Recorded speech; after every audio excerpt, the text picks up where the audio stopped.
तीसरे बूढ़े ने कहना शुरू किया, हे दैत्य सम्राट, यह खच्चर मेरी पत्नी है। मैं व्यापारी था।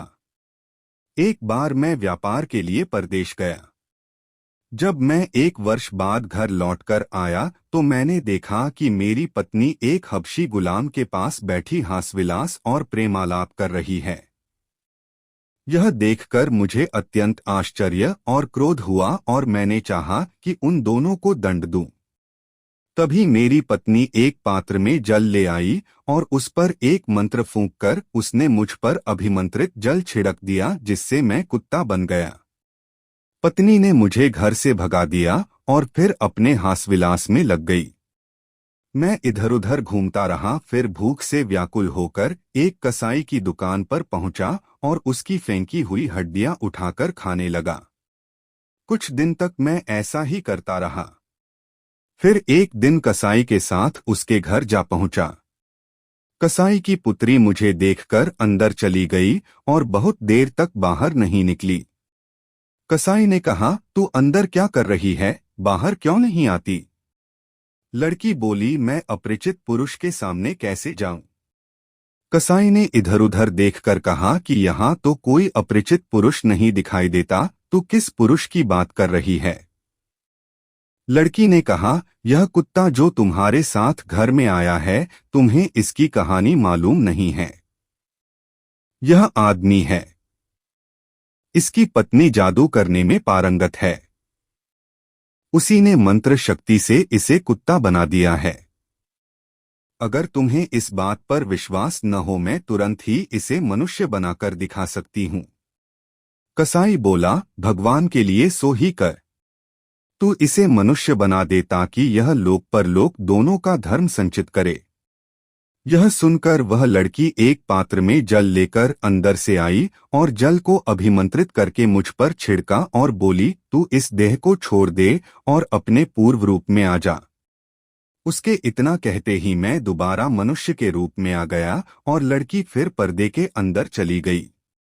मैंने उसके उपकार से अभिभू होकर कहा, हे भाग्यवती, तूने मेरा जो उपकार किया है उससे तुझे लोक परलोक का सतत सुख प्राप्त हो। अब मैं चाहता हूं कि मेरी पत्नी को भी कुछ ऐसा ही दंड मिले। यह सुनकर लड़की ने अपने पिता को अंदर बुलाया और उसके हाथ थोड़ा अभिमंत्रित जल बाहर भिजवाकर बोली, तू इस जल को अपनी पत्नी पर छिड़क देना। फिर तू उसे जो भी देह देना चाहे उस पशु का नाम लेकर स्त्री से कहना कि तू यह हो जा। वह उसी पशु की देह धारण कर लेगी। मैं उस जल को अपने घर ले गया। उस समय मेरी पत्नी सो रही थी। इससे मुझे काम करने का अच्छा मौका मिल गया। मैंने अभिमंत्रित जल के कई छींटे उसके मुंह पर मारे और कहा, तू स्त्री की देह छोड़कर खच्चर बन जा। वह खच्चर बन गई और तब से मैं इसी रूप में अपने साथ लिए घूमता हूँ। शहरजाद ने कहा, बादशाह सलामत। जब तीसरा वृद्ध अपनी कहानी कह चुका तो दैत्य को बड़ा आश्चर्य हुआ। उसने खच्चर से पूछा कि क्या यह बात सच है जो यह बूढ़ा कहता है? खच्चर ने सिर हिलाकर संकेत दिया कि बात सच्ची है। तत्पश्चात दैत्य ने व्यापारी के अपराध का बचा हुआ तिहाई भाग भी क्षमा कर दिया और उसे बंधन मुक्त कर दिया। उसने व्यापारी से कहा, तुम्हारी जान आज इन्हीं 3 वृद्ध जनों के कारण बची है। यदि ये लोग तुम्हारी सहायता न करते तो तुम आज मारे ही गए थे। अब तुम इन तीनों के प्रति कृतज्ञता प्रकट करो। यह कहने के बाद दैत्य अंतर्ध्यान हो गया। व्यापारी उन तीनों के चरणों में गिर पड़ा। वे लोग उसे आशीर्वाद देकर अपनी अपनी राह चले गए और व्यापारी भी घर लौट गया और हंसी खुशी अपने परिजनों के साथ रहकर उसने पूरी आयु भोगी।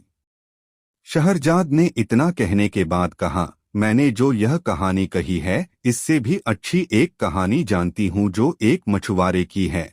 बादशाह ने इस पर कुछ नहीं कहा, लेकिन दुनियाजाद बोली, बहन, अभी तो कुछ रात बाकी है। तुम मछुआरे की कहानी भी शुरू कर दो।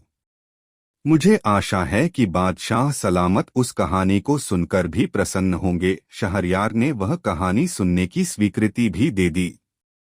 शहरजाद ने मछुआरे की कहानी इस प्रकार आरंभ की।